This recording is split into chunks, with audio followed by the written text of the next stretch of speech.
With the Butt Kicker Gamer 2, what you see and what you hear is what you feel.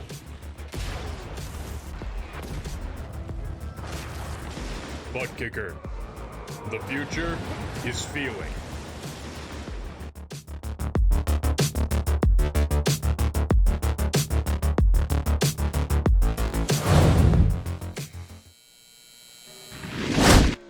All right, well, hello and welcome everybody to round number 1 in Donington for the Butt Kicker Britcar Endurance eSeries.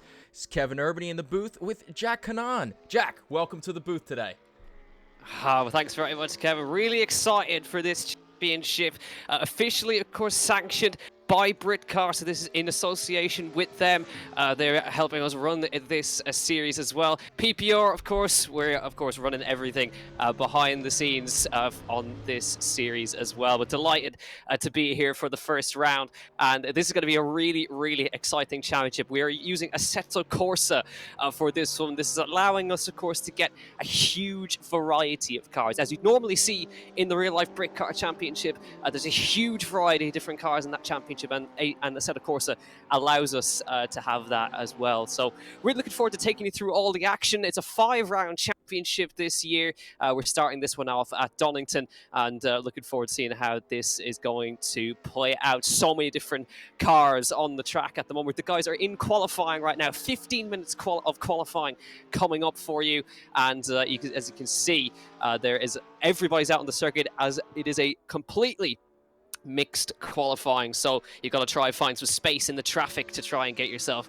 a good lap on the board. So we're waiting for the first couple of times to come in, and we'll be able to run you through the different cars that are available that are on the circuit right now. There is Cody Pride. He's out on the circuit right now. He was the man who was fastest in practice just before here in the Porsche 911 GT3, which is a Class 1 car. There's two different classes in this championship. There's Class 1 and Class 2. Class 1, of course, is for the GT3s and the cars that are very similar in pace to that. And Class 2 is GT4s and touring cars. You can see the Seat Leon Cupra TCR car right there. That is in Class number 2. As well as that, there's two separate championships in this one as well. There's the Sim Championship and the Pro Championship.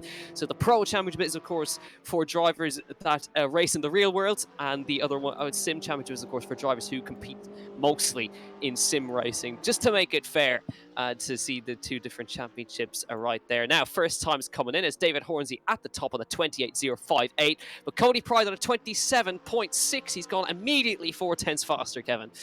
Yeah, that's a quick lap time there from Cody Pride. We saw him in the 27s in practice, but remember, we saw Hornsey and Whitehead getting closer and closer to one another, and they've kept that going, staying within 1/10 of one another at this current moment. Isaac Rain comes across the line, sitting in P4 out of Class number 1 there with the Class 2 cars coming through. It's Draper at the top of the timing charts right now with a 34.3, and that's actually a great time there, within 5 seconds of one of the GT3 cars. Yeah, that's a great time for the Ginetta GT4 car right there, which is looking very nice. Just in front of Foster, who's also Class 2, but not too far off the back of that Isaac Rain car, which is not going too badly. I know we know Isaac can go quicker than that, so we'll wait to see when he gets a representative time as well. There's you can see the sectors. That's David Hornsey currently on a faster time. He's gone fastest.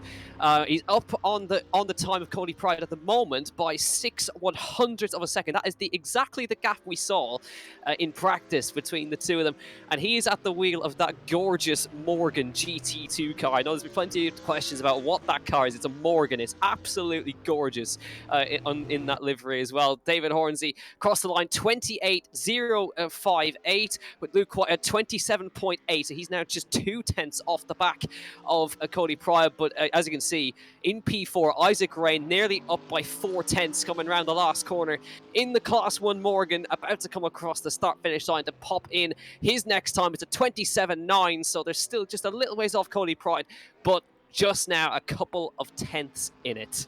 I'll tell you what, they're all right there, though, aren't they? In that top 3 and even top 4 when you include Hornsey in there. He's not far off the pace at all. We're going to see a great battle here in the next 8 minutes of qualifying. And remember, we still have the race to go with a mandatory pit stop. I'm looking forward to that one around a track that could be quite difficult to overtake. We could see some fenders banging here. Certainly could, yeah, and it's a good thing that you mentioned the mandatory pit stop as well, because there is a mandatory tire change in this race as well, and the pit stop can only be taken between the 15-minute and 45-minute mark. It's a 1-hour race, so you can't just do one lap and come in and serve your pit stop. You got to wait 15 minutes at least before you can come into the pit stop, and then that is where that's where you can come in, make a mandatory tire change, and then come out. So strategy is going to be a very big part of this race. Alan Remus coming around the last corner now to come across the start-finish line as well, just trying to keep himself out of the way of the Class 1 cars behind as well. And you can see Cody Pride, a little bit out of shape there, just behind one of the Cupra TCRs. I reckon he's just caught that Cupra in the wrong place, and we're going to see plenty of that throughout today as well. So that's one of the Class 2 Seat Leons. That is Foster, who's just in front of him there, and I tell you what, he's lapping very, very quickly in that TCR. It's different to every other car on the grid. It's front-wheel drive touring car, but that does give it a good advantage in out of the corners sometimes as well. It won't help it on corner entry, but it'll certainly help it with traction on the way out, because you can be a lot earlier on the throttle in the TCRs than you can in the rear wheel drive as well. So they do have a lot of speed through the corners, a bit more aero on them as well, as he's about to come through the last corner now. Just runs very wide out onto the grass a little bit there, and he may not be able to improve on his time. 35.357, so doesn't quite improve on his time, but still looking very good there is Foster. He just gets beaten out there by Lecky, actually, just as he came across the line by just a 1/10 of a second, and he's in the Porsche Cayman GT4 as another TCR, as Alex Day comes across the start-finish line, and he's beginning a lap right there, and then just behind him is one of the Ginetta GT4s, another one of them. Just up behind as well. There was contact. Little bit of contact there, but I'm not sure what was going on. But here is another one of the Class 2. Well, this is one of the Class 1s, David Hornsey, who's now P4. He's just a 10th off of Isaac Rain. So the two Morgans very, very closely matched. Isaac is in one, as is David as well. And David is of course, one of the representatives of Britcar who's racing in this series as well. So he's one of the ones who helped put this series together. So he's up there in the Morgan, and we'll see what he's able to do. So he's the fastest, he's the slowest of the Class 1s at the moment. As you can see, most of the grid made up with Class 2s, but that doesn't mean to say that it's going to be a boring race whatsoever, because the Class 1s, as you can see, just 4/10 separate all of them. And I'll tell you what, right there, Jack, David just went purple in Sector 1, so could this be the lap to keep an eye on for possibly a provisional pole position here? Yeah, he certainly could. A good spot. He's slightly down in Sector 2, and but we'll see if he can pull it all together in the final sector here for David Hornsey in the Morgan GT2. Let's see what he's able to do. He's on a 28.0 at the moment. Purple Sector 1, so that was, of course, the fast-flowing section that drops down the hill. So we'll wait and see if he can improve on his time. Very patient all the way through the last corner. Comes across the finish line. What does David Hornsey say? He goes to second, 27.69, just 9/100ths off of Cody Pride. So he is getting pace out of that car as well. Cody Pride is fastest in practice by just 6/100ths at the time as well. And Cody not on an improvement by the looks of it at the moment, but he still holds provisional pole position with his first timed effort. So Cody really getting the best out of that Porsche 911 as he comes across the line right now, and he begins another lap around Donington. So Cody's first lap, I tell you what, was really, really fast, as Luke Whitehead, 27.7. So it's in less than a 1/10 of a second between our top three immediately. So the two PPR cars, 1 and 3, at the moment in those Porsches. And I'm sure there'll be some questions as well about how are the cars balanced. Well, there is BOP in effect as well. Some cars have more ballast than others, just to make sure that the cars have a relatively equal performance. So some cars have no ballast, some of them have a good bit of ballast in them because they tend to be very, very nearly too fast compared to some others. So the guys have done their best to equal the cars out as much as they can, which is a very tough task in some of these. But we'll wait and see what happens with that. But they look very, very balanced. There's Hornsey, 27.537. So he goes to pole overall by just under a tenth of a second. 7/100ths in front of Cody Pride. And Cody had the purple Sector 1 on this lap, but he lost out in Sector 2 by a tenth of a second. So it's about even between the two drivers right now. Sector 3's where it's really going to matter. Around the last corner for Cody Pride. Gets on the power nicely. Very nice line through there now.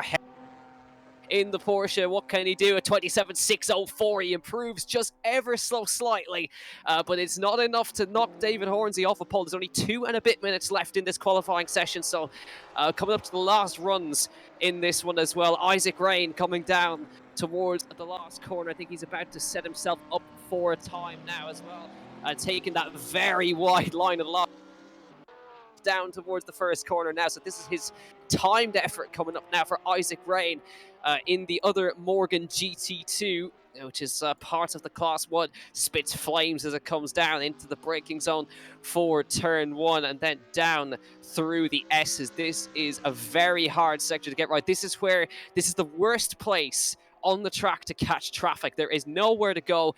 Down into the old hairpin now, braking, turning it in, running it all the way out to the Astro Tire on the left as well, and coming past the old bridge just on the left-hand side of your picture there, up the hill again, and turning it into the next right before you get to this very, very tricky uphill braking section. You gotta make sure to get this corner right. It's very, very hard as you can barely see it as he now drops down over around the right-hander through Coffmas and down towards the S's. This is a very hard braking zone here.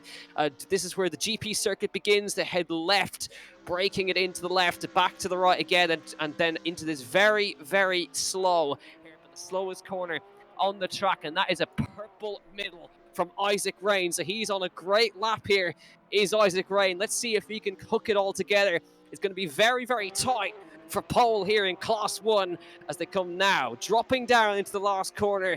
Isaac Rain trying to nip himself pole position here in the first round.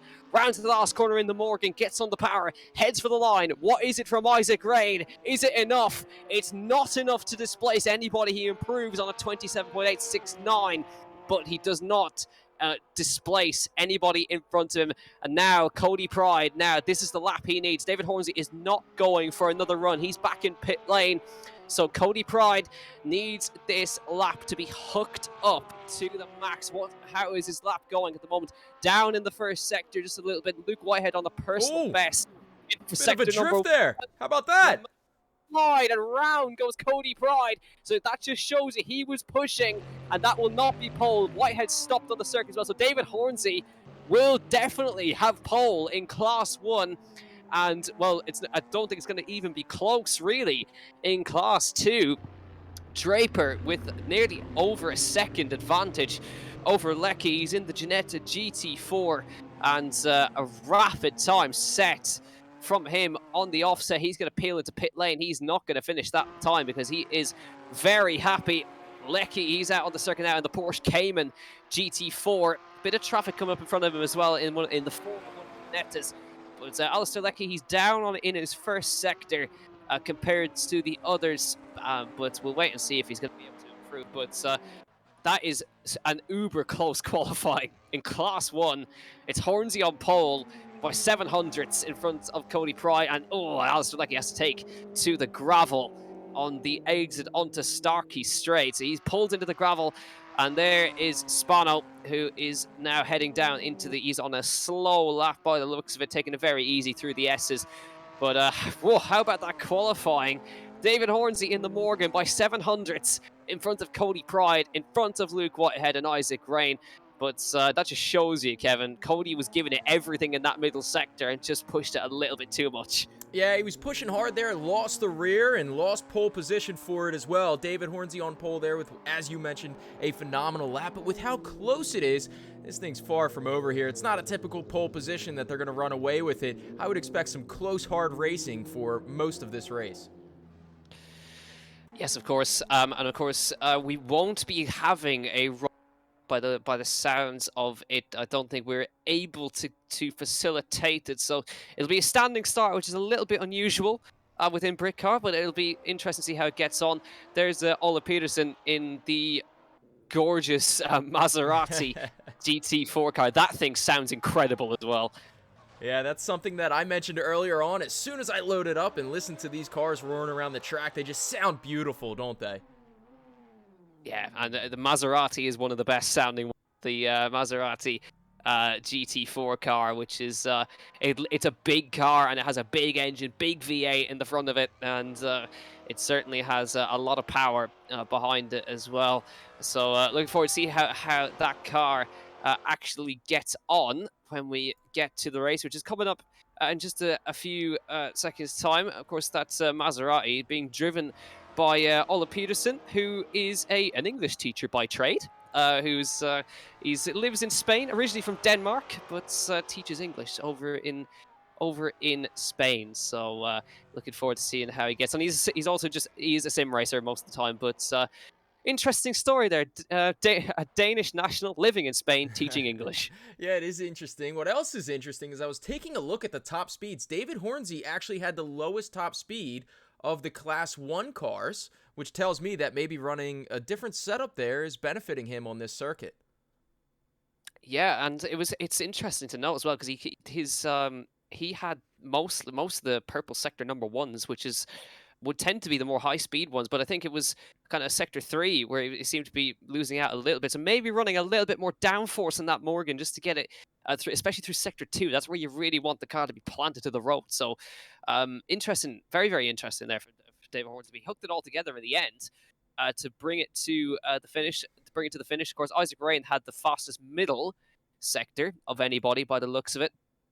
But I mean, that is an incredibly, incredibly close qualifying. Looking at the timing sheet here, 1.5 tenths separates the top 4 in Class 1. So that's incredible. So it shows you the guys who worked hard to get the balance of power have got it absolutely spot on. There you can see 3 tenths between the top 4. And you can see then a big gap down to Draper. Of course, he's in a Gt4 car. He took a commanding pole position there, did Draper, in front of Alistair Leckie. But some of the Class 2s not quite hooking it up. You can see Foster and Alex Day in Class 2. I've totally messed it up. But Foster and Day in Class 2 right there. Peterson, then Dunn, Spano, King, Ash Dainty, and Alan Remus. That's the 14 car grid for this one, but incredibly close to top four. And then Draper with a fantastic effort to get that pole position by well over a second. And yeah, absolutely great job as well. They're using the of course the Ginetta GT4 mod, so plenty of these cars are mods for Assetto Corsa, and that particular Ginetta GT4 mod was developed by the late Sean Clark. So nice to see the guys running that in this one as well. Sean Clark put it all together in the end. So well, before we get to the race, we're going to take a short break, myself and Kevin, because it's 50 minutes. We're already tired. We are already tired. We'll be right back after this break for the start of round 1 at Donington.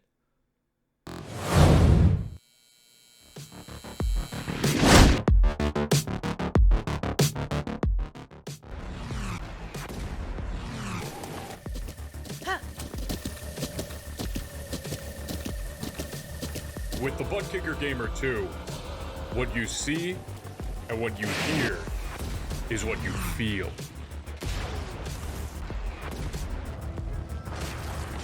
Butt Kicker. The future is feeling.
into the chicane they go. Little look from Isaac Rain into the braking zone as well, but this is allowing Cody Pride to get away a little bit. Whitehead's absolutely all over the rear of David Hornsey in that Morgan. Now you can see he has to go defensive into the hairpin now. Whitehead to the outside line into the hairpin, looking for the outside. Hornsey going to shut the door on the exit and no way through.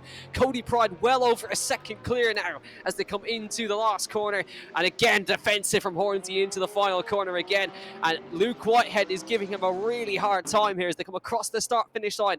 One lap is done, an hour of racing, of course, ahead of us. Mandatory pit stop as well, so still plenty to come. But Cody Pride leads, David Hornsey, Whitehead, and Isaac Rain. That's Class 1. The Tony Draper at the front of Class 2, with the two Cooper TCRs are right behind him in the form of Foster and Alex Day. Ola Peterson in the Maserati then in P8. Then it's Dunn, King, Lecky, Remus, Dainty. Well, Lecky's actually just, I think he's had a problem further down. He's dropped right to the back, and he's had to come into the pit lane. Might have started from the pit lane actually there in the Porsche, but superb start from Cody Pride up the inside through turn 1 and gets in front of David Hornsey, who was under severe pressure from Luke Whitehead, and he held it off so well. And Tony Draper at the lead of Class 2, already well over 2 seconds in front now. Yeah, he's moved up the order there. I did see Lecky into the pits. It's important to note that I believe the pit window will open 15 minutes into this race, so with 45 minutes to go. So that will not count as a mandatory pit stop completed here for that driver, if that was a pit stop that we did see. But at the start of this race, we have a battle going on at the back of the Class 2 action right now. We see Lecky, Remius, Spano, and Dainty all very close to one another as we cycle through the camera action. Absolutely, yeah, a little bit of side-by-side as they come down into the breaks. There's one of the Porsches making their way through further back, and they do make the move stick.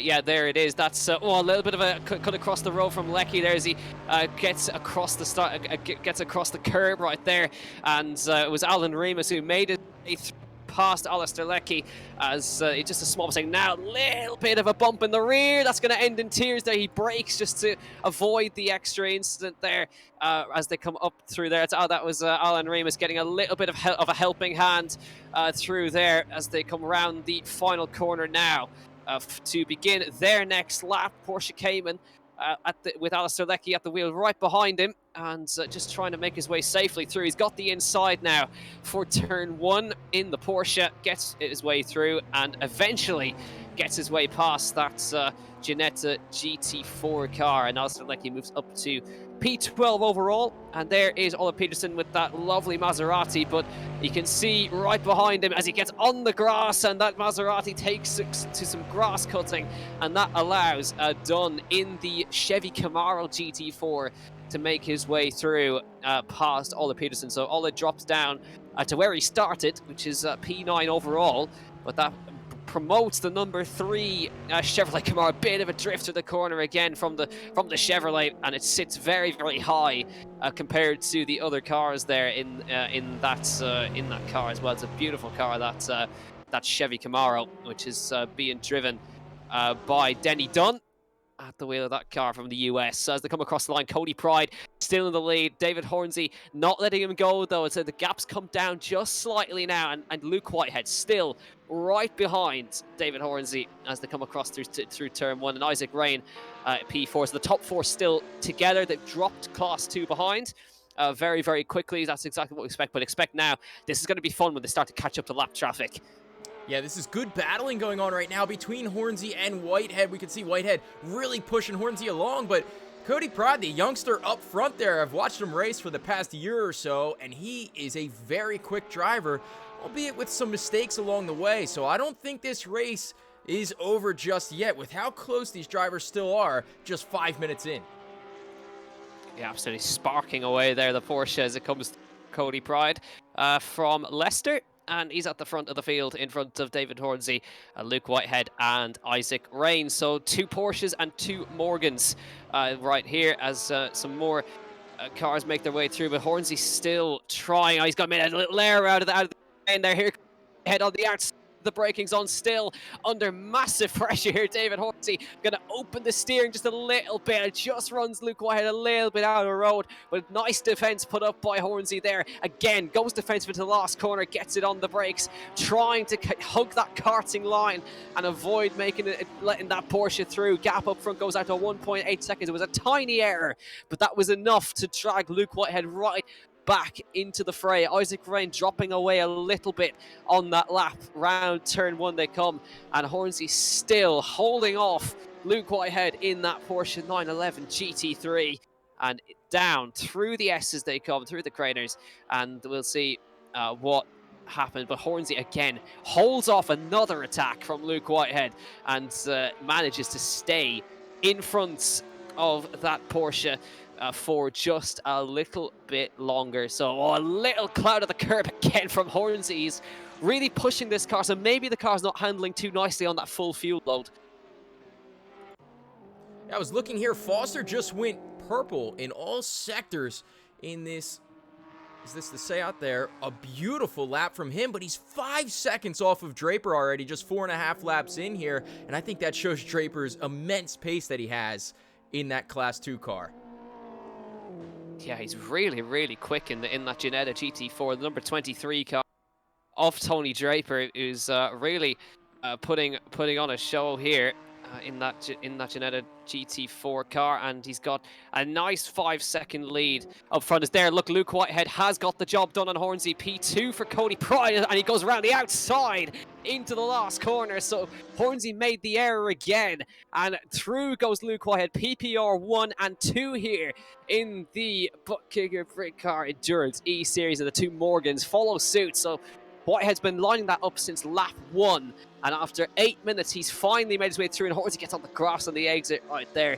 But a lovely overtake from Luke Whitehead on the outside of the last corner, lined it up through the old hairpin, so obviously gave himself the inside in that corner, and then decided to outbrake Hornsey into the last corner. So now Hornsey has an opportunity to try and follow Luke Whitehead, but Cody Pride now has 2.7 seconds over his teammate. So he's got a really nice, he'll be relieved to see his teammate behind him now. But I tell you what, David Hornsey's not going to let this one go too easily.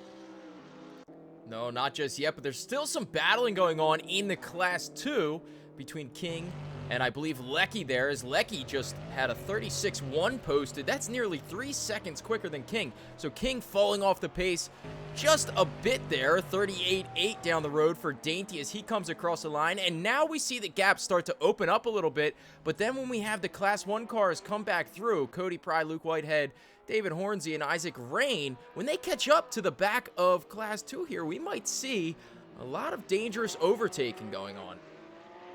Yeah, you have to be very selective with making your overtakes here. You can see we obviously just saw the shot of Class 2 cars coming across the start-finish line, and now the Class 1 crossing the start-finish line. So it shows you they are closing into them, and they're not far away. So they will catch up to Peter Spano quite quickly in just maybe a lap or maybe 2 laps time. There's Spano, he's just come out of the old hairpin, so they are not far off the back of the Class 2s yet. So they will be catching them within the next lap or so, as we've just reached now 10 minutes gone. So that means pit window opens in 5 minutes. Oh, we got a car off. That is the car of King, one of the Ginettas, who's just ended up off the road there. So unfortunately, that's just coming on to Starkey's, and he's just lost it on the exit up at the top of the hill. Very, very easy to do. And Alan Remus just behind him now as well. So that's going to obviously knock his confidence a little bit. Now those 3 Ginettas are all together, and you can see in the background, just coming down Starkey Straight, you can see the Morgan coming across there, but we're seeing that there they are. As you can see, Cody Pride coming down into the last sector. There's the Class 2s. They have caught the Class 2s now. Yeah, all it took was 1 lap, and now this next lap's mighty important for the PPR team up front of Pride and Whitehead here. Can they get through cleanly, or are they going to be battling with those GT4 cars that might not get out of the way so easily? Yeah, absolutely. So I think the rules stipulate that if they are on the same lap, they to battle, but blue flags take precedence with the lead car. So they'll obviously try to make it as easy as they can, but they are involved in the battle as well. We're going to car around in front of them right there. That was one of the Ginettas on the grass, so that's Alan Remus as well as King. I think there was, it's like maybe there as they come down. So they've now got the inside. That will help out the Class 1s as they make their way through. There was contact through turn 1. As you can see now, Remus very struggling to get the car back on the circuit there. And he's stopped in the grass in the exit of turn 1. So not ideal, but now you can see Cody Pride has cleared Peter Spano right there. That's exactly what he needs to do. So now Luke Whitehead's got to try and follow through, and he should catch him in a decent place here, just coming onto the Starkies, but he will get held up just a tiny bit coming onto that part of the circuit, and he'll make his way through just a second time. So that has worked out quite well, actually, for the PPR cars. Cody Pride is clear, Whitehead is clear, and now Hornsy's maybe going to catch him on the run down to the hairpin here, so they're not making it too hard for them, which is always good to see. So now here comes Hornsey round the outside, moves out of the way, Peter Spanos, and makes it easy for him. And now Hornsey is clear of the first Class 2 cars, but that little spin from those two cars actually helped out the PPR guys at the front because they managed to clear them quite quickly. They did clear them quickly. It's important to note, though, these drivers do not have to move out of the way compared to other racing events that you would normally see in, is it Formula 1? But here we have some battling going on. Is that Leckie and Pedersen right side by side with one another going down the hill? As we switch over a different camera there, it's the Maserati leading the Porsche here, going side by side once again into the next corner here. Brilliant racing from these two drivers, keeping it clean for now as it's going to be around the outside for the Porsche there. And trying to get through is Leckie on Peterson. It looks like he has the job done, at least for the time being. Yeah, great job from Alistair Leckie around the outside on the brakes there, past the Maserati. I was admiring how small the Cayman looks compared to that massive Maserati alongside it. Well, the Porsche came out on tops in the end, so that's Alistair Leckie up to P9 overall in this one, so good job from him, and he can continue on his chase of Denny Dunn, who's just in front of him in the Chevy Camaro. So now you can see, look at this now. This has got some lap traffic for the front runners. That's one of the Class 2s, one of the Chevrolets that they just made their way through. So Whitehead's cleared him. It's Ash Dainty. They're making their way through. So Hornsey he's gonna have to chuck it up the inside of the hairpin here. So Dainty's gonna see him coming, leaves him loads of room, and that's Hornsey now clear. But I'm interested to note here, Luke Whitehead has brought the gap down to Cody Pride by a second. It's down to 1.7 to the lead now. So Whitehead is on a bit of a charge here in that second PPR Porsche, and Hornsey now 4.5 off the back. Look at that, you can see 0.8 of a second gained by Luke Whitehead on that lap. So obviously Cody Pride catching the traffic in a bad spot. And how about Isaac Rain catching as well? He's purple in Sector 2 there at 28.5. Was a pretty quick lap time there. It was not as quick as Luke Whitehead, but still he seems to be catching David Hornsey, or at least not letting him get away just yet, though there is that gap that's opened up there between P2 and P3, so it's almost like we have two different battles going on right now. One for the lead of the race and one for the final podium position. Yeah, which is great to see. So Luke Whitehead is chasing after his teammate, and we have heard there is no orders of PPR, so they're well within their rights to race each other. As we're looking at Alex Day now in that second Cooper TCR, which is just running in a P7. As you can see right now, you can have a look and see the tires that the cars are on. Some going for mediums, some for softs in the front runners, so it just depends on that. Draper's gone for a set of hards, so that's Ola Peterson, who's gone round on the exit of the chicane by the looks of it, and he's managed to loop that Maserati around, but that's going to allow the Class 1s to make their way through. Isaac Rain just going to go around the outside.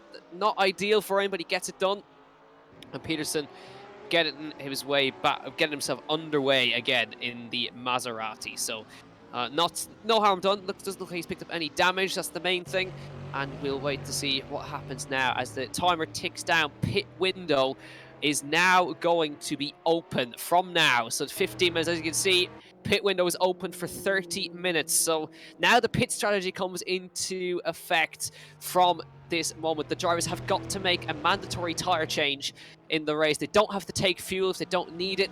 Some of the cars won't need fuel, some of them may need a splash, but they have to make a mandatory tyre stop. As you can see now, a lot of traffic now for the PPR cars. Cody Pride making his way past Alistair Leckie, Luke Whitehead just behind him as well. So this is exactly what we were talking about. You've got to catch the traffic in the right spot. Whitehead not quite catching Leckie exactly where he wanted him. He's got now this straight to go, and he's not gonna, I don't think he's gonna quite get that Chevy in front of him, Kevin. He's gonna catch him right in the middle of the chicane, which is not ideal. Well, this is what I've been watching this whole time. We have two different battles going on right now. It's the battle for the leaders to get through these lap traffic cars, and it's also a battle between Dunn and Leckie for position 8 on track right now. The Camaro in P8 with Leckie in P9 there in the Porsche, and there's more traffic coming through. Remember, with the blue flag rules not in play here, it's these guys leaving everything out on the track.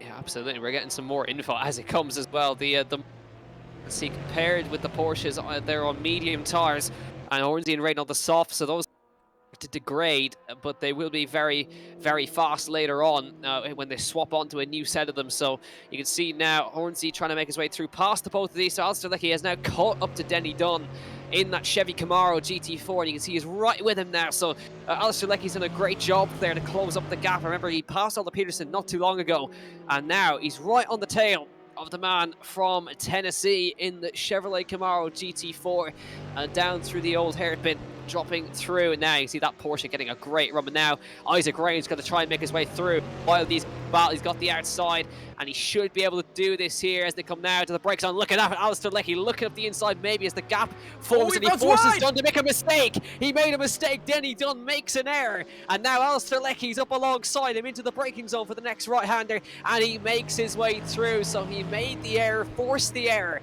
and Alistair Leckie is now up to P8 overall. So that's a great job from him in that Porsche Cayman, and he makes another spot up on track. So fantastic overtake from Alistair Leckie there. Yeah, brilliant battling going on here. There's only 2 drivers left in Class 2 that have not been lapped just yet. It's Foster and Draper. Draper just absolutely running away with this one. It appears that he's about 10 seconds up the road from Foster there. Mind you, he's on hard tires here as well, so Draper absolutely flying in this Ginetta. Yeah, he's got clean air front and back, so he doesn't have anything to worry about in this early phase of the race. So he's got clean air to just look after the tires a little bit. We just need to look after the tires. He's going to have to change them, but he has enough time or enough space to just work his way through and not make any mistakes. And well, Foster's about 13 seconds behind him, so that just shows you how strong Tony Draper is in that particular cars. Now you can see the PPR car is about to come up to lap Foster, so he's going to be the second to last car to go a lap down. And here comes Cody Pride, going to catch him in a perfect place just down Starkey Straight, and he'll make his way through. No problems at all for Cody Pride, and he's now just got one more car to get through. So only one more car is left on the lead lap in Class 2, and that is Tony Draper. He's the only one remaining. So he's got to now try to figure that out as Denny Dunn starts to get dropped by Alistair Leckie in the Porsche Cayman.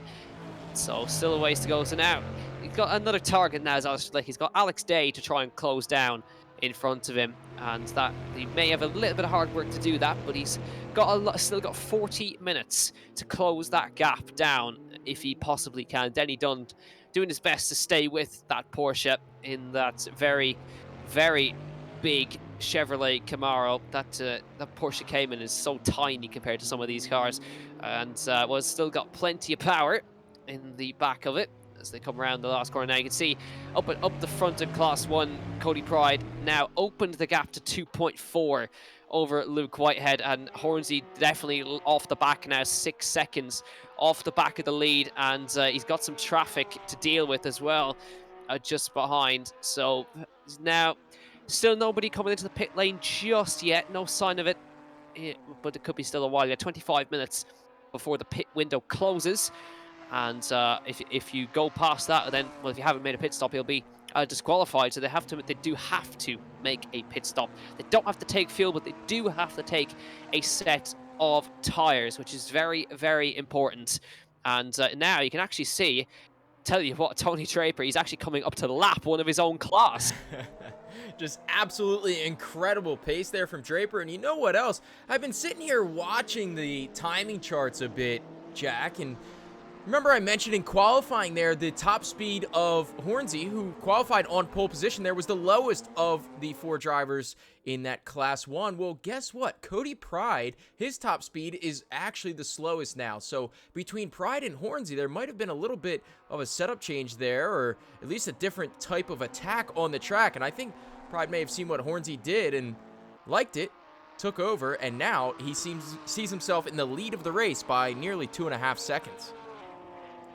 Yeah, so maybe some setup tweaks there by Cody Pride, and the 2 Porsches are currently the only ones still lapping in the 29s. Oh, that's an awkward place for Cody Pride to catch a traffic there on the exit of the old hairpin, but he does make his way through. Thankfully, no harm done, but that brings the gap back to Whitehead down to 1.9. So that just shows you that the traffic, a big slide from Cody Pride as well on the exit there. So he is still pushing this car, but that was not ideal. That's the same corner he spun at in qualifying. Again, a loose moment from Cody Pride right there. So now maybe the tire is starting to go off, and all of a sudden the Porsche is starting to just slide around a bit more on the track right there. And Luke Whitehead closing in a little bit, as well as Cody is now catching up to the final Class 2 car. There he is. That is Tony Draper now finally going a lap down after nearly 20 minutes. So a great job by Tony Draper, and Cody Pride makes his way through, and he gets well out of the way for Luke Whitehead as well. He doesn't even have to race. Got so much of a gap. He lets them straight through, no problems, and now Hornsey's got to try and get his way through. Struggling a little bit now is David Hornsey on those softs, and still no problems for Tony Draper or for Foster. And there goes Hornsey getting his way through past the slow car of the Gt4. I think that's King, they're making their way through. Greg King on the way towards turn 1. Hornsey getting sideways. Tire wear definitely becoming a problem. Yeah, so as I sit here and watch this, Jack, I'm looking. When you mentioned the tires, you said Pride's might be falling off a bit, which could definitely be the case here. Just imagine how Hornsey and Rain must be feeling. They started on the softs, 15 laps in. Pride and Whitehead 15 laps in. On the mediums, you would expect them to get quite a few more laps out of those tires as well. So imagine how Hornsey and Rain are feeling right now on their tires that should start to be falling off now. Yeah, you can see you see the laps they've done on the right-hand side of the overlay. 15 laps completed so far, and now Hornsey's going to put a lap on Tony Draper as he comes down to the chicane, and Draper sees him coming and lets him straight through. So nicely done there. Still nobody into pit lane just yet for those tires, so it's going to be a first of who blinks first. And you've got to think that maybe one of the Morgans might try something, just to maybe try an undercut or something. It just depends on where you come out in the traffic. You don't want to come out after a pit stop in the middle of a lot of Class 2 traffic if you're a Class 1 car. So they've got to think about that. And Hornsey now on those softs, you can see very wide into the last corner, so kind of struggling to just keep the car from understeering straight off the road.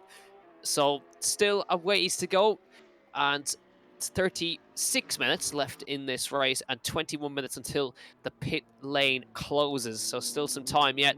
Alistair Leckie, how's he getting on? Well, that's Alex Day in front of him, so he's working very hard. Alex, like, big push after losing places early on. He had to take that drive through the pit lane, of course, on lap 1, and he's really worked his way through to close up to the back of that second TCR car. You can see he's dropped right to the rear of the field. He's worked his way right the way up to P8, and now has got Alex Day in the Seat Leon right in front of him. So Alistair Leckie, this is a great recovery drive from him in Porsche. Yeah, Leckie's actually the fastest driver on track right now, a 35.5 in terms of Class 2, that is. He ran a 35.5, even the leader of Class 2, Tony Draper's in the 35.7, so Leckie, look for him to move up the order quite a bit here. Yeah, driving for the Alpha Corsa team, and he's doing a great job there. Is Alistair Leckie also part of the Sim Racing Championship as opposed to the Pro. So looking forward to see how he gets on in this one. And he's as he's connection problem there for Alex Day, and he survives to fight another day. You can even see just how much that Porsche is closing up through the corners. The front wheel drive, very good through some tracks, of course, but this Porsche Cayman is so fast with some of this, and especially with Alistair at the wheel, and he's really closed up to Alex Day now as they come up to the braking zone for the second last corner, and he's found a gap, and Alex Day is not even going to fight it. He lets him, and that is another place for Alistair Leckie, up to P7 overall. Next target is Will Foster in the second Seat TCR. I wonder, can he do it? He's still got 35 minutes, so it's not an impossible task. It's a Wait a very minute. big. Oh, David Hornsey's off. gone off the road. And the second Morgan has made a position. Isaac Rain up to P3. Hornsey has either made contact with a lap car or he's gone off by himself.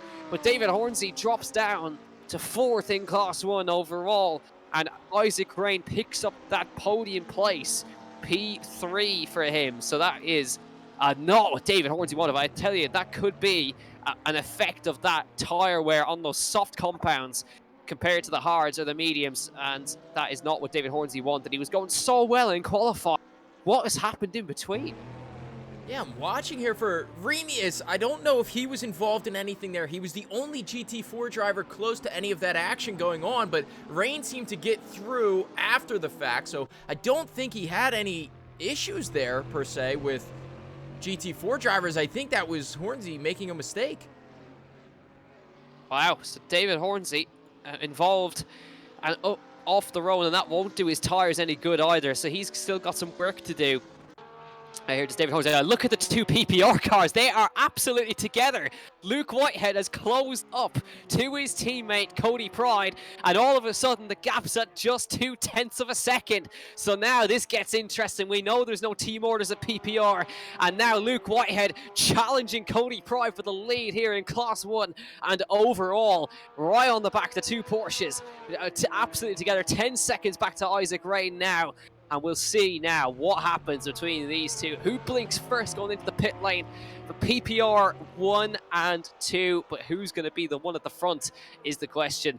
And Luke Whitehead not going for any big overtakes here. He's looking, he's probing though at the rear of Cody Pride on the exit right now. So maybe the tyres, we saw him struggling a little bit to get on the power through some of the corners, Cody Pride. And Whitehead is really now putting some serious pressure onto his rival here. He's going to box now. I think that's the right call. Luke Whitehead into the pit lane, and I think he feels he was maybe getting a bit held up there, so going for an undercut here with that tire change. But you know what? That's beneficial to everybody involved there, because an attempt at an overtake could see the two drivers come together if there's any mistake made. And we know, especially around this circuit, we talked about it earlier, Jack, there is not much room for overtakes to be done. And with the pit stop here, it kind of forces Cody Pride's hand as well. Yeah, it certainly does. And, well, I'm not sure exactly what happened with David Hornsey, but he's actually going quicker now, all of a sudden, after that spin. So obviously, maybe settled as you see Whitehead emerging now. Not ideal where he's come out, though. He's come out behind Tony Draper. He's going to get caught behind some traffic. That's not what Tony Draper needs. Up behind, he flashes the lights, not happy with the car in front of him, or just maybe apologizing, but that is a lapped car in front of him, and he does not want to get held up here behind the car of Alan Remius, who's just in front of him in the 143 car, and he is now trying to get through. It's hard though when you're part of the same class, and he does get through eventually there, but Whitehead's got to get his way through now, and he does find a very small gap, nips up the inside and straight through past Draper, dives it past. He is not messing around. He can't afford to lose time. He lost nothing right there, Luke Whitehead. Superb to make his way through past the two GT4 cars of Tony Draper and Alan Remius. But that was brave from Luke Whitehead, and Tony Draper in the Century Sim Racing survived, but he would have lost a lot of time there. 6 seconds back to Foster. He's still got a decent gap there, but that's absolutely not ideal for him right there.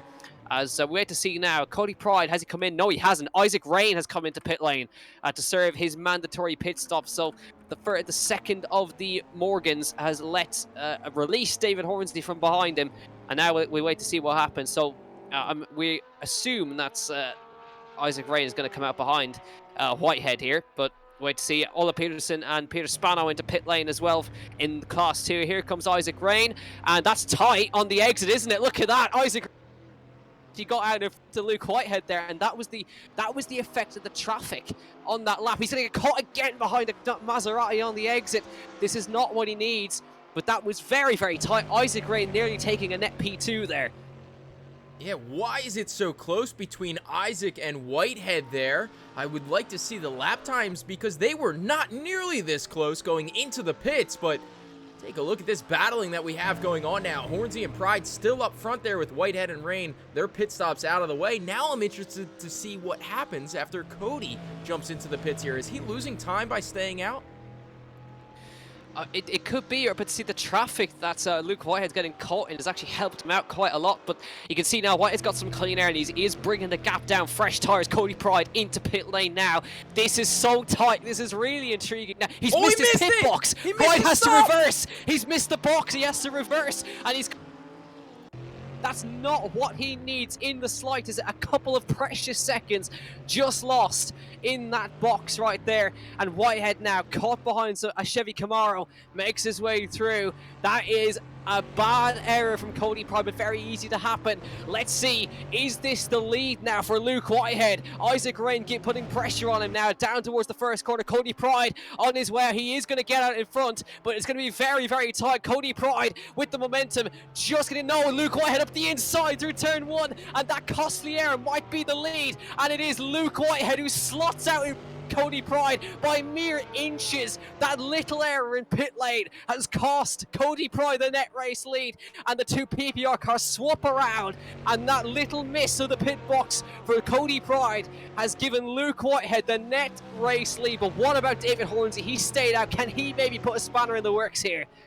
Well, Jack, I'm smiling ear to ear right now. What fun racing we have in front of us. Remember, Isaac Rain's right here involved in this battle as well. And as you mentioned, Hornsey's still out on track. He has yet to make his mandatory pit stop. And now Rain being held up by a GT4 driver, though he gets through there and closes in even more on Luke Whitehead. This battling is absolutely immense. Let's take a look at the tires that they have opted to come out on right now. It's going to be a soft for Rain with mediums for the PPR guys. Yeah, there's less time, of course, that they have to run on the soft. So Isaac Rain, what an amazing pit stop from Isaac Rain to come out at the back of these guys. He was nowhere near them, and all of a sudden he's right with the Porsches now. And Hornsey, we wait to see if he's going to come into pit lane. The gap was about 21.4 seconds. He should slot out just out. He's actually stayed out. Like, he's carrying on here. Is David Hornsey for a little bit longer, and the gap is now 21.2 seconds. So at the moment, he's looking to slot out right in front of Isaac Rain. This is going to be so close on the exit, but he's confident. He's got so much clean air, so it actually isn't a bad call from David Hornsey, but the gap will come down very quick. Look at the gap, how fast it's coming down at 20.8. That it comes down to with worn tires for David Hornsey. So I wonder, should he have come in on that lap? Is the question, and we'll wait to see whether that is the right call or not for David Hornsey. But he's carrying on. I'm sure he's going to box at the end of this lap. We'll have to wait to see. Tony Draper still comfortably in the lead of Class 2 at the moment, and he's the second of one of two cars that are only one lap down compared to the rest of the field, which is Will Foster is the other one, who is one lap down, and he's trying to get his way past. He's actually lapping one of his own class here, loses. Whoa! Now, and he holds on to it and makes the overtake right there. Mistake, look at that. Cody Pride and Isaac Rain up the head. Look at this, Isaac Rain all over the rear. Cody Pride, he's going for this one, is Isaac Rain. We'll talk about that in just a second, but look at this, Isaac Rain is absolutely all over the rear of that PPR Porsche, and it seems Cody Pride struggling now. He's fallen off the rear of Whitehead. There's a lot of traffic they're caught in now, and Hornsey has stayed out again, and for a little bit longer, and there's a lot of traffic. These guys have got to try to make their way through. So this could be now the gap that Hornsey needs to slot out in front of maybe Cody Pride even. So this is so intriguing with the pit stops strategy right here. But how about that save from Will Foster? got loose, used the front wheel drive to keep his foot planted, pointed the right direction, and made the overtake at the same time. Yeah, easily the save of the day, Jack. That driving was absolutely incredible. Explains why he's sitting P2 in Class 2 right now, just behind Draper, who is just an alien at this point. The way Draper is driving, you would expect him to really run away with that Class 2 championship. Here he is coming out of the pits now, and he's even going to stay ahead, it seems, or is this almost a similar battle that we saw earlier? No, he's going to stay ahead of the P2 driver of Foster, and that's P6 overall. You still have to be happy about that one. It certainly isn't, but the thing is, Draper has done that, and Will Foster hasn't pit stop yet, so that just shows he was a full pit stop in front before that. Hornsey, look at the... hoping for a really short pit stop here, David Hornsey, so he's gonna put in, if he needs fuel, he'll just need a tiny splash, but that gap is now under 20 seconds back to Luke Whitehead. I tell you what, Isaac Rain is putting so much... Oh, we got a car. Peter Spano is off, and that is at the bottom of the old hairpin. That seems to be, yeah, it is, and he's going to rejoin just with one of the Morgans making their way through. That is actually David Hornsey making his way through in this one, so he's got through, gap up to 20. It's going back, it's yo-yoing at the moment between Hornsey and Whitehead. And but of course Luke is on. It could be a case that he could be on. Maybe he might not have put a used set on. He might have to put a new set on. He could be on a used set, but he is going very, very fast. He's bringing the gap down so fast on this lap. Another second taken out of David Hornsey on that lap, and pit lane is only open for another 8 minutes. So he's leaving it very late here. Is David Hornsey? You can see on the tire graphic, there's soft tires. And you can see, look at that. Luke Whitehead's put on a used set of tires by the looks of it. He's done 24 laps on that set of medium compound tire. And, well, that's actually well, you know what? Did he not change his tires? Did he not change his tires? I'm wondering if Luke has to make another stop. I wondered. That can't be right. Because Luke Whitehead is on 24 lap old tires. But that concludes that he hasn't changed his tires at the front. Unless he's put a used... It looks like James, he's going to look into it right now. What else I was going to say with Hornsey to look out for, it appears he is in the pits right now as Hornsey. He's going to do a splash and dash. He'll be out here quick, but remember, he was seconds down the road from these drivers as they're going through now. You can see him pulling out of the pits. He's going to be behind his teammate, or at least Isaac Rain for now. Same car, not teammates. The two teammates, Whitehead and Pride, leading the way so far. This has been absolute pandemonium for the moment. Yeah, it certainly is, but you can see Luke Whitehead is now well clear of Cody Pride. Isaac Rain third, David Hornsey in front. But I think what David wanted, well, according to that graphic as well, Hornsey hasn't changed the tires either. But on it says a 25 lap old set right there. We'll have to just get some clarification on that. But no, we can't confirm the tires were changed. So that's just a little timing bug. No problems there. So they have changed the tires. As has David Hornsey as well. So now, of course, Hornsey's going to be on a brand new set of those soft compound tire. Once they get in the window, he'll be very, very quickly. Isaac Rain, look at, he's absolutely flying in P3. He's all over Cody Pride, putting serious pressure on him through the chicane.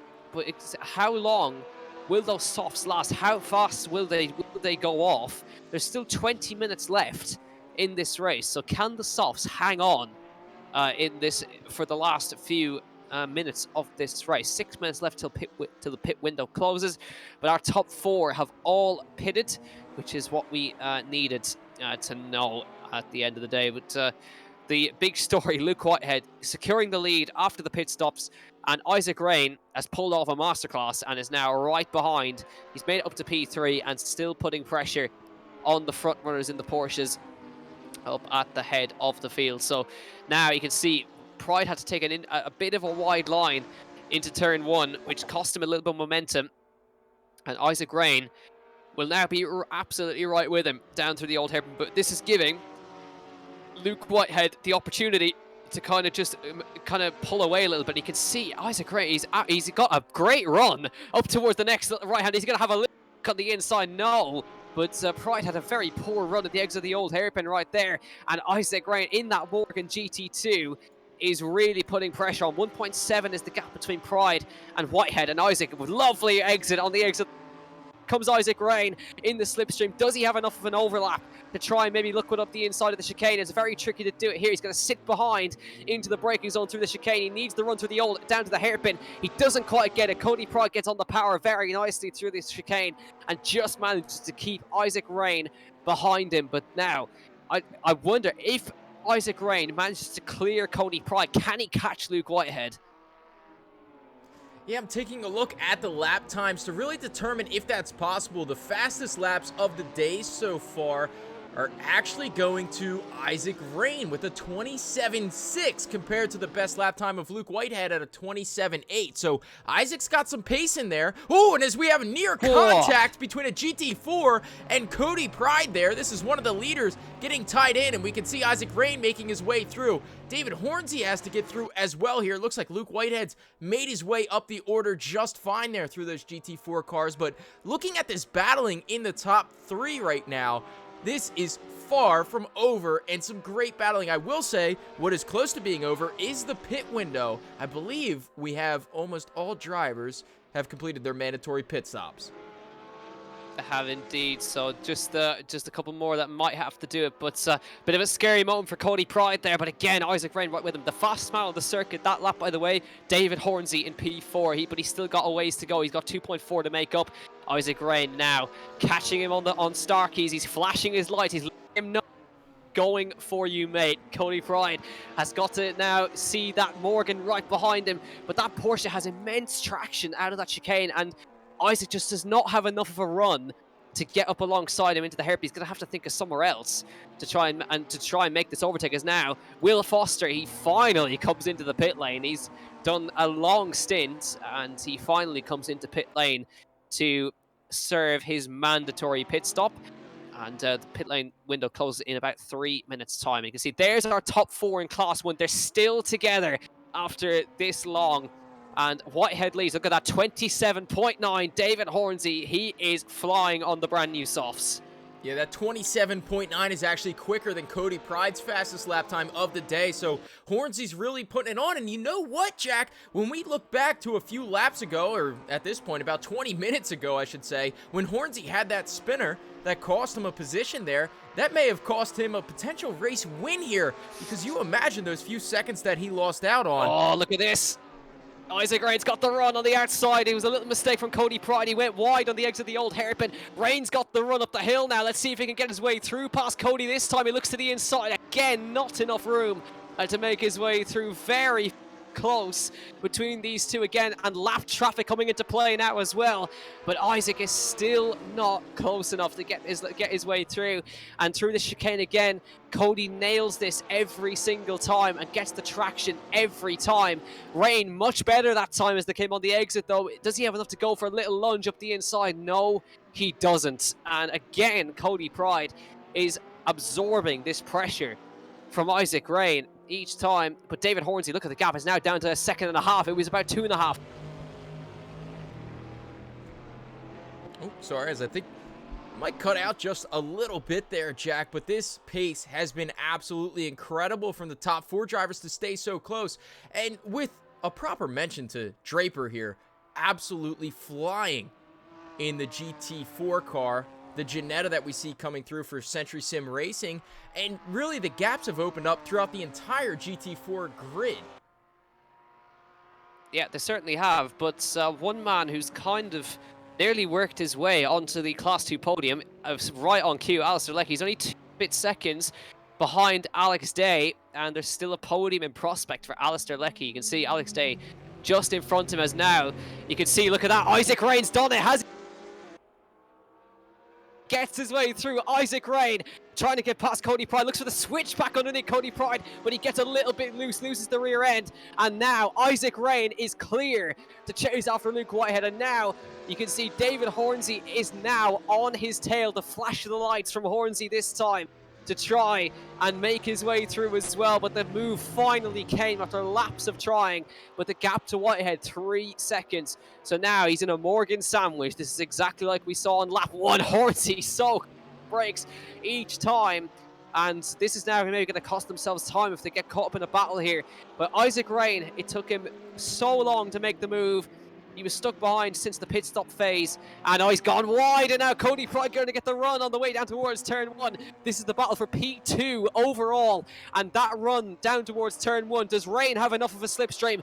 And again, he does just about stay in front. Cody Pride going for the outside into turn 1. Does he have enough? No, he doesn't. Down through the Craner curves they come, and you can see it's very tight down towards the old hairpin. Side by side down the hill. This is superb racing between these guys, and Rain makes a mistake, and round he's going to go in the bin. Isaac Rain makes the air, and there's contact between the Morgans. Both off the road. Cody Pride gets through. A mistake from Isaac Rain, and he's in the grass at the old hairpin. It was so good for so long, but Cody Pride survives, and it's PPR 1 and 2 once again. Oh wait, is that another driver that I just saw go off there? I think it was one of the GT4s possibly going off. It was. We can see, I believe that's Peterson. It is, as he gets out of the way of one of the Class 1s coming through there. And fortunately enough, I did save that replay if we do want to see it there about what happened between the two Morgans and a Porsche. Oh, such a shame. Isaac Rain I think he just overcooked it just slightly into the old hairpin, and ended up he so nearly, but spun in front of Hornsey, who's still behind him. He's only second and a bit behind him, so all is not lost for David Hornsey. But Isaac Rain, you got to feel for him. Such a good battle, but that's given Luke Whitehead a 5.5 seconds up the front of this Class 1 field. 13 and a bit minutes left in this race, and it's still Luke Whitehead from Cody Pride and David Hornsey. Isaac Rain still carrying on, and well, there's Whitehead making his way past Tony Draper. The two leaders together right there, Luke in Class 1 and Tony in Class 2. So still some time to go, but that was such a shame the way it ended the way it did. I've got some people in chat asking for the replay. If we can have a look at it, Kevin, that'd be fantastic. We'll toss it up. It'll be a bit of a delay for you, Jack, so we'll take a look at it here as it comes through. We can see the cars battling going down the hill, and it seemed like it was an attempt at a switchback from Isaac Rain. Just caught the front end of Cody Pride there, and then collects Hornsey as well. So I'll let it replay a few times, and everybody out there in the chat world, let us know how you feel about the move made there. Who's at fault and who loses out the most other than Isaac Rain? Is there damage to be done? Is there tire changes to be made here? What's going to go on at the end of the race with just 12 minutes to go? Yeah, I think it was just a tiny bit unlucky with them fighting for position down the hill there. It was really unlucky that David, who tried his best to take some avoiding action, didn't quite work. While you guys are looking at that replay, by the way, you can see Alex Ulecki is now P3 in Class 2. He's actually made his way through past Alex Day, who I think had an error and went off the road, so that's helped him a little bit. But Alex Ulecki now onto the class podium, which is a great recovery, despite all of that as well. But now, look at David Hornsey, 27-3 from David Hornsey. I tell you what, he doesn't seem to have any damage at all. He's carrying on and is really putting the pressure onto Cody Pride, just down the hill to come into the old hairpin. Cody might have a bit of damage on the rear, but David Hornsey looks like he has a clean car, and he has brought the gap down to 0.4 of a second, and he's set a 27.3 on that lap as well. That is really, he's got the run. Here he comes, defensive from Cody Pride up the hill this time. But Hornsey now has found new pace in that Morgan GT2. He's got a great run. Cody Pride knows it's coming. He holds the inside now. Look at the run from Hornsey down towards the chicane. They come again in the slipstream. Looks to the inside of the chicane. Will he go for it into the chicane? Very brave stuff from David Hornsey. Looks up the inside, side by side with Pride. Pride hangs on down towards the hairpin. They come again on the power from Hornsey. Defense again from Cody Pride up towards the hairpin. This is only helping Luke Whitehead. 6.7 it goes out to now for the lead. They're just costing each other time by battling here, but I think Cody will want Luke Whitehead to maybe get himself a good lead here. Now here comes again from Hornsey. The look comes, the probe comes. He's gone the SR3 abreast into the last corner nearly, and Cody hangs on again onto the power from David Hornsey again. Into turn number 1 they come. Just 10 minutes left in this race. How does David Hornsey do this? Outside again for turn 1. Is he going to brave it out around the outside of turn 1? Yes, he is. He probes. He's round the outside in the Morgan, dropping down the hill again to repeat it last time. David Hornsey going for second in Class 1, side by side with the Porsche, dropping down to the old hairpin. Does Hornsey do it? It's still Cody Pride on the inside. He has to open the steering, but eventually David Hornsey, where'd that he's car going to try come and make from? the move, and the Cupra is going to try get in the way there as they come up through the next corner. There was a little bit of internet connection issues there for Alex Day, I think that was, and Hornsey makes the move stick, and such bravery around the outside, and he's into P2, but that now has opened the gap to Luke Whitehead to 8 seconds. That cost him 3 seconds in battling there.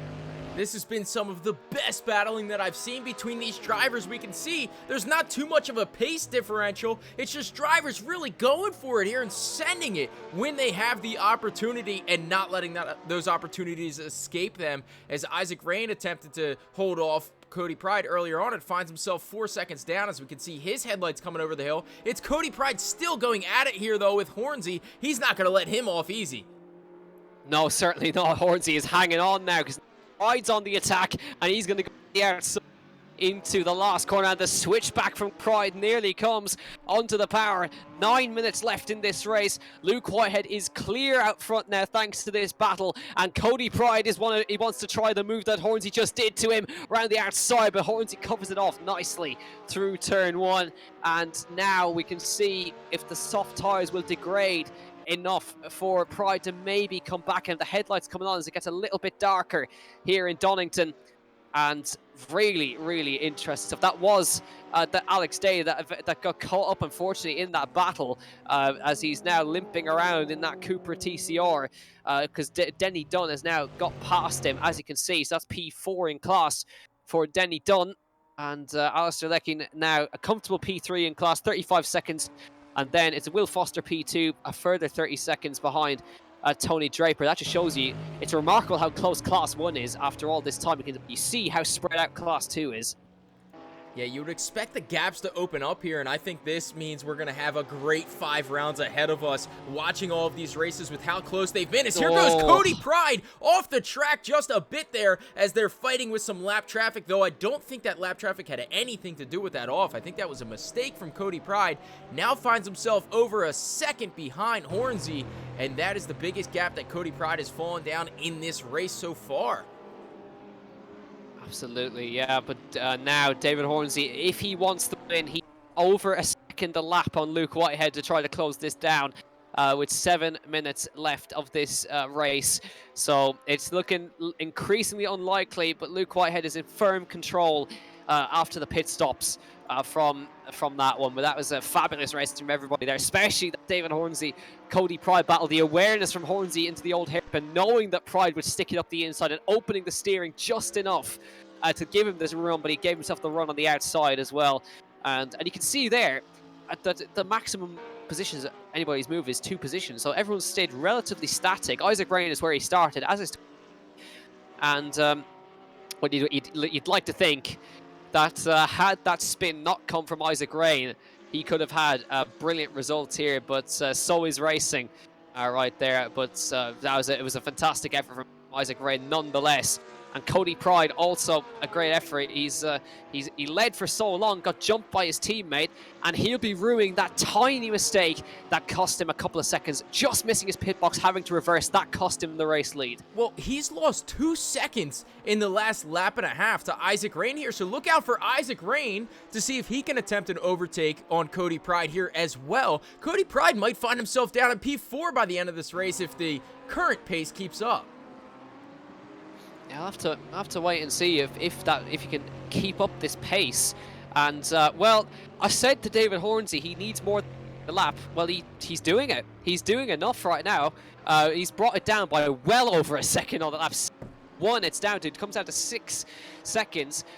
So obviously traffic might play into hand here, and it would require Luke Whitehead going very slowly for the next couple of laps. But David Hornsey is not letting go. Look at the way he's siding his way through the hairpin, and not making light work of the GT4s there. And you can see Pride having to make his way through past the Porsche Cayman of that'll be Alistair Leckie, and that is Peter Spanner, who's about to go a lap down to Alistair, just behind him there. Gap down to 5.7, and I tell you what, Hornsey he's making this interesting in case there is an issue for Luke Whitehead. He's bringing the gap down very, very quickly.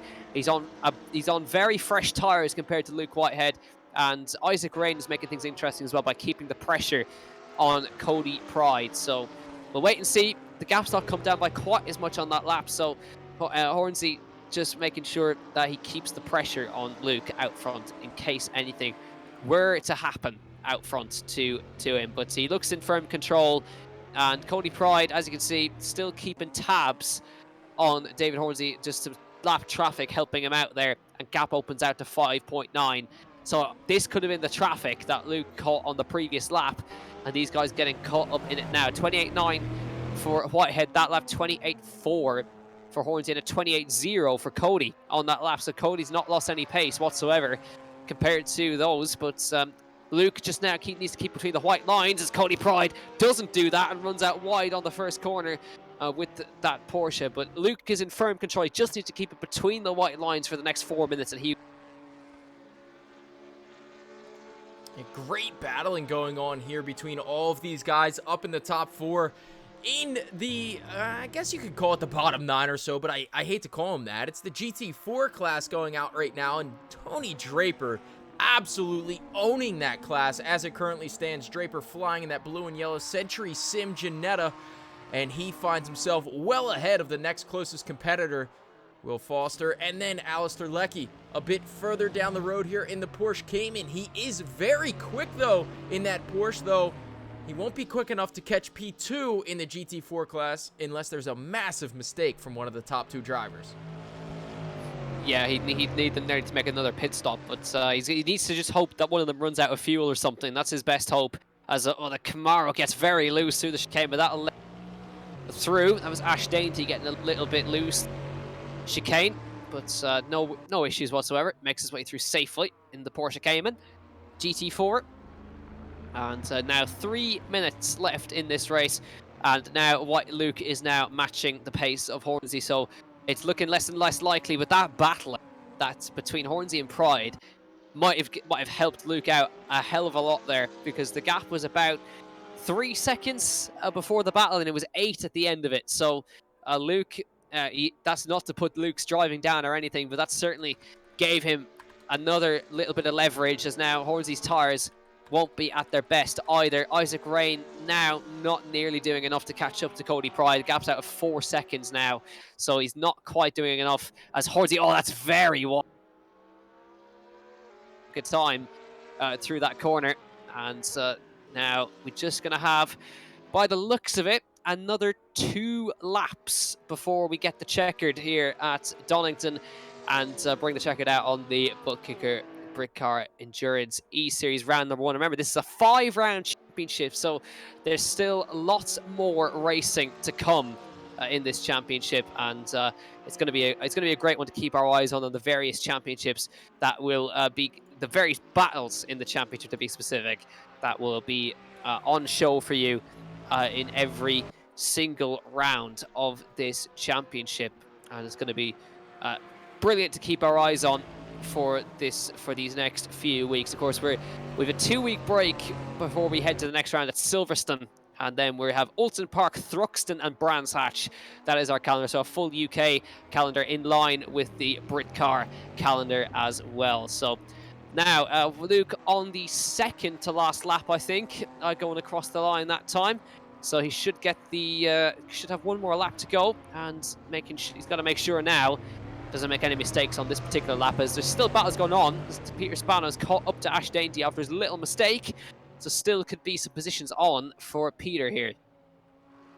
Yeah, Jack, I just want to jump in real quick and say we wouldn't be watching this brilliant racing without Butt Kicker sponsoring the way here with Britcar Endurance eSeries. And Butt Kicker, they're a company that specializes in low-frequency audio transducers, which let users feel low-frequency sound, aka bass.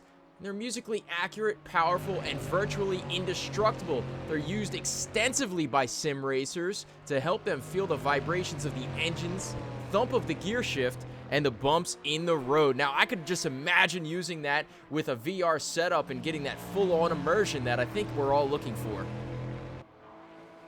Absolutely, and I can attest to butt kicker. I don't have one myself, but I've tried it out multiple times, and it gives you a car, which is sometimes missing in sim race. You don't get that kind of seat of the pants feel, and certainly a butt kicker underneath your seat will certainly give you that. As now, just a couple more seconds left in this race, lap 40, and Luke Whitehead has begun the final lap as he's making his way through some traffic now, and he's just got to keep it now between the white lines for a lap and a bit more, and he will be the inaugural winner of this championship in Class 1. And of course, Hornsy's still pushing on. He's brought the gap down to 3.5. He's hoping that there'll be a late bit of drama here, but it's looking unlikely for the pole sitter here to maybe displace Luke Whitehead as traffic begins to just catch up to him now. But what an amazing first round. So much drama and so much twists and turns.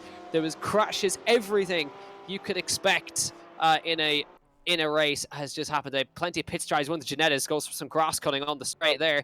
But it was all in the pit strategy today that brought out everything that just happened today, and it was that man right there, Luke Whitehead, who took full advantage. Absolute inches between himself and his teammate on the exit of the pit lane, and he was the one who came out on top. A very great call on the pit strategy, a great drive in the end, and he will come through the last corner now for PPR Esports. Luke Whitehead will round the last corner. He wins the inaugural round of the butt kicker Britcar Endurance eSeries for PPR. David Hornsey is second, and Cody Pride gets third in Class 1. Isaac Rain in fourth. And now we have to wait, of course, for our Class 2 winner as well. And we'll see. Now here is Tony Draper, who absolute dominant performance in that Maserati Gt4 car.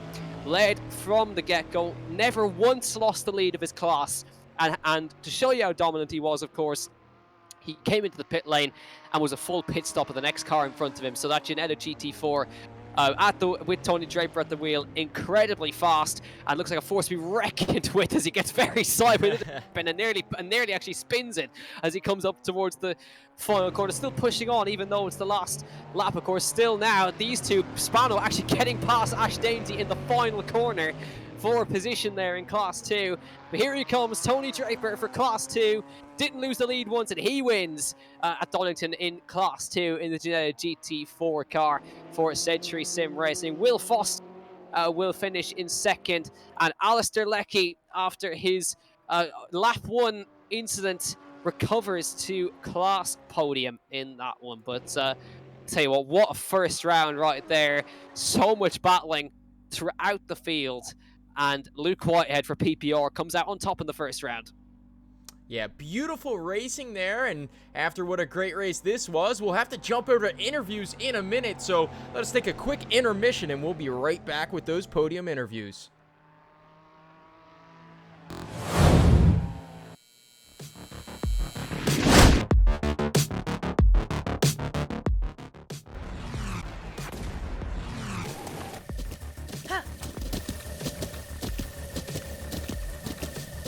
With the Butt Kicker Gamer 2, what you see and what you hear is what you feel.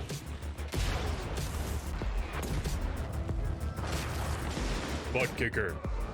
The future is feeling.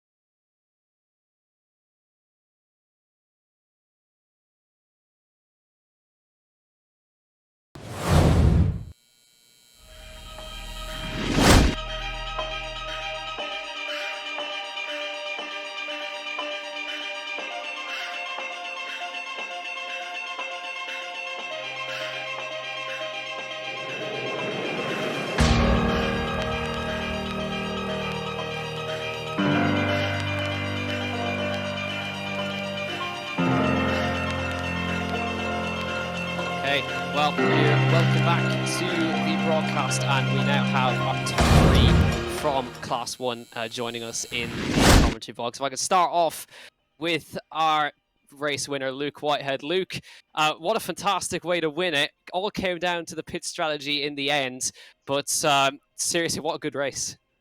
Yeah, that race was awesome. It was an awesome race. Even out front, I was in a voice chat with Cody, and he wouldn't stop screaming, which was a little distracting. But I could just tell that it was constant action, and when I was behind Cody and hunting him down, it was really good fun. The whole game, AC and the mods and the track is just. Yeah, it's a pleasure to play. It really is. So I'm glad that they've chosen this platform to race on. And I mean, yeah, the balance of performance was really good fun as well. The cars maybe weren't as close as what they could have been, but the driving was really close, and we were all really quite even. So it was really good.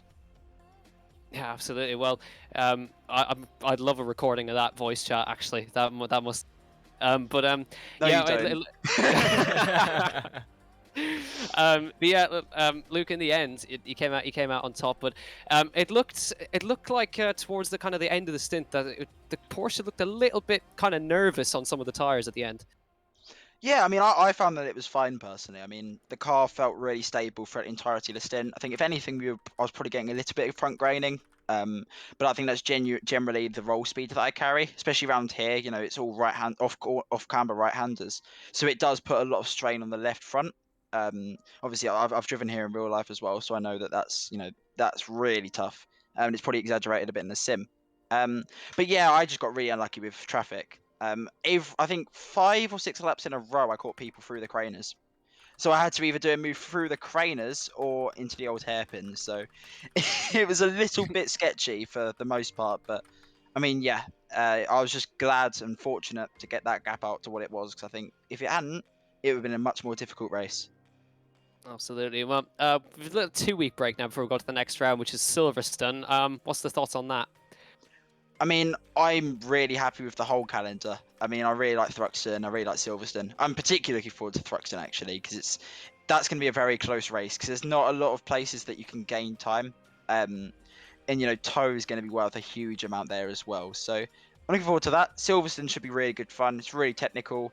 I don't know which car is going to be favoured. I don't know what the cars are like from each track, but regardless, I'm generally quite strong there. So we'll see how it goes. Well, look, congratulations on the win. We'll let you go and celebrate however you want to do that. Drinks. That's right, the way. Thanks, guys. Thank you, Luke. And, well, that was Luke Whitehead joining us there. Now we have our P2 man, David Hornsey, joins us in. David, great race from yourself as well. A little bit unlucky with getting caught up with Isaac in that battle, but really putting on some great pace at the end, so you will still be happy. Yeah, if anyone, the person who's most surprised to be here, I think is definitely me. How I put it on poll, I have no idea. But yeah, I knew that the Porsches were going to be quick at the start of the stint, but they seemed to come back to us during the stint. So unfortunate to have that little coming together with Isaac. I got a bit greedy trying to get past the Porsche as Isaac was having his moment, and we just touched as we came out. But so I apologise again to Isaac. I already did it on the voice chat, but I apologise again in public for that one. Absolutely. Well, nice to hear. And well, we saw kind of at the start of the first, and as you mentioned, they started to come back to you. Was it a case of the different tire compounds? When you noticed the Porsches were running mediums yourselves, that yourselves were running the soft compound tires. So was the graining quite a lot in the Morgan? I think it just struggled a bit more on the higher fuel load. I ran without refueling in the pit stop, so as we got into the second half of the race, the car was just getting quicker and quicker, and I could run the low 28s, high 27s fairly consistently. The car's quite stable, so I could see that when I was having that great battle with Cody, I could see he was getting a bit twitchy on turning some of the corners. So I knew as long as I kept neat and tidy, I'd be able to have a run at him sooner or later. Yeah, and you certainly made it. You left it very, very late to come into pit lane, but it seemed to still work out for yourselves as well. But looks like a good season in Prospect, Dave. I know you've helped a lot in setting this one up, and obviously looked like a great first round out there. Yeah, I really enjoyed it. I was trying to leave the pit as late as I could, so I wanted to have the best set of tyres I could towards the end to see if I could come back at any of the guys in front, because I was a bit further down the field by then. But yeah, it's been.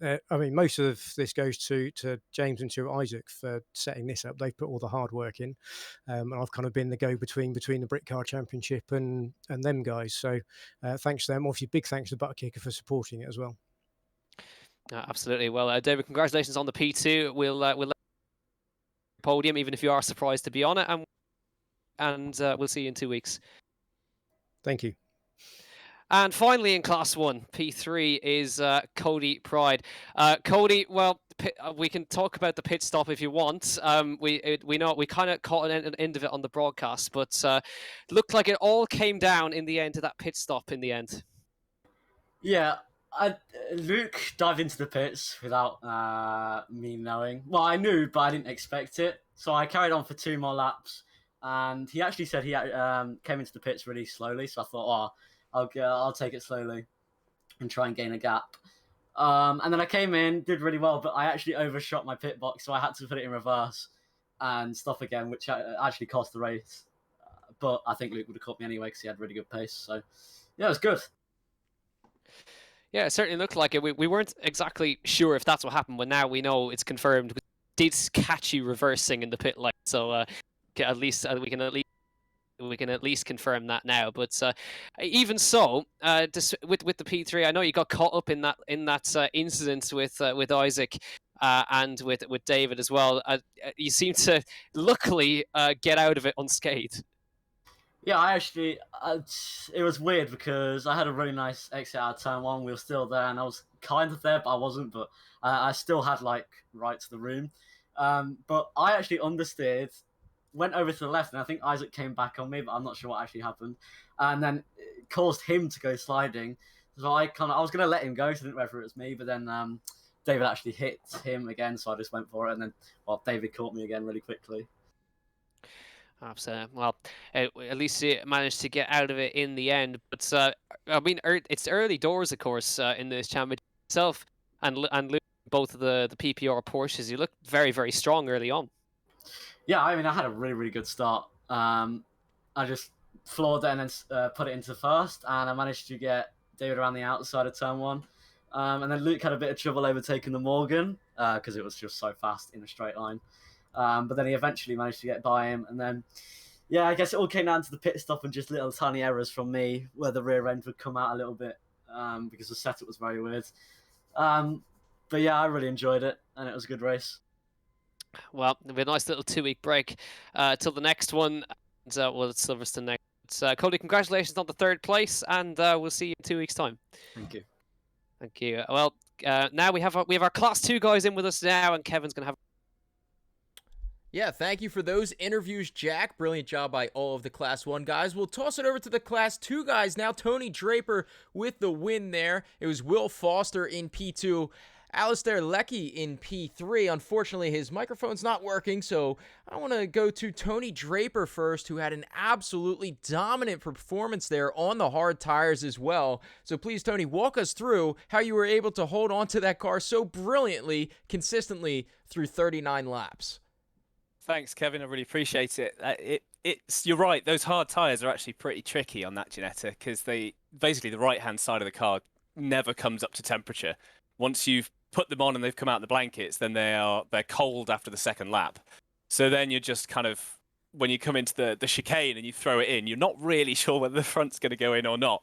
But luckily they seem to have just a tiny pace advantage, so I could just wind it back a couple of percent, and I think that helps with consistency if you're not right on the edge all the time. Yeah, that's great. How about the setup? Did you tweak anything specific for Donington here that you think may have given you an edge? To be honest, I only started practicing today for it, so I didn't really get into the setup that much. I think I tweaked the wing angle, and that's about it. Everything else was stock. Well, that's quite scary to hear for everybody else in that Class 2 there, because your performance was absolutely scary there. Thank you. That's very kind, but I think it's going to come back to the others because, I mean, Donington with lots of twisties down the craners and stuff, the Ginetta being quite light, handles those really, really well. But like when we go to Thruxton or Silverstone, where the power is going to be a little bit more important, then I think those Cupras are very, very quick in a straight line. So I think that Donington slightly flattered the Ginetta a little bit tonight. Well, brilliant, and congratulations on the race win there for you. I want to toss it over to Will Foster as well, who finished P2 in the class. And Will, I think from what we saw in the broadcast booth, at least, between you and Tony, there really wasn't much battling with other guys. You guys kind of ran away with it up front there. Yeah, thank you. Yeah, it's quite a lonely race in the end. I was sort of following Tony for the start of the race, thinking if I can stay close enough, maybe if he makes a mistake, I'll get him. But he was just a bit too quick, and he got away. And sort of then I just focused on myself, really, just putting consistent laps together. Nobody to really reference against, but it was good, just keeping focused and trying not to make any mistakes of my own. Well, you ran the race on the mediums throughout, and do you feel, looking back, that was the correct decision? I'm asking purely for the viewers out there. Do you think that was the fastest way for you to get around in that Seat? Yeah, I mean, in the Seat, there's not many other choices, but they felt quite good. They're quite sticky, but also quite long lasting. So temperatures are fine on those medium tires, and yeah, that's all right with that. Well, beautiful racing there to capture that P2 for the Class 2 guys out there. And Jack, I think as far as interviews go, is there anything else you want to ask these GT2 guys or GT4 guys? Well, I guess the main question is to Will, I suppose. It looked like the Seat was struggling a little bit out there today. Do you think there's going to be a track where the TCR is really going to come back to you? I hope so. Like as Tony said, the different tracks will suit different cars, and obviously he was out in the league of his own today, so all the other Ginettas were far ahead of those. So I think it also comes down heavily to driver skill, it seems. So yeah, hoping that the Seats can do better next time, but I guess we'll see. Yeah, well, we'll look forward to that. But Tony and Will, thanks for hopping in with us, and we'll. Thanks, guys, and massive thanks to James in particular from PPR for his tech support this afternoon, without which it wouldn't have happened. So thanks to him. Yep, I wouldn't be here either without his tech support, so we thank him for that. And we thank everybody out there in the chat world for joining us. We'll be live again 2 weeks' time for round number 2 of this brilliant butt kicker Britcar Endurance eSeries. This one presented to you at Donington. We have a few more tracks coming up in a few weeks' time here, so stay tuned for that. To everybody else out in the chat world, stay safe, stay happy, stay healthy, and take care, everyone.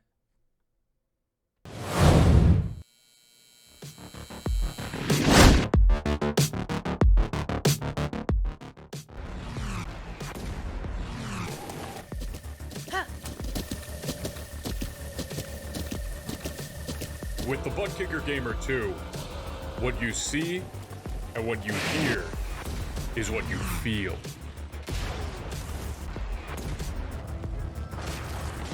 Butt Kicker. The future is feeling.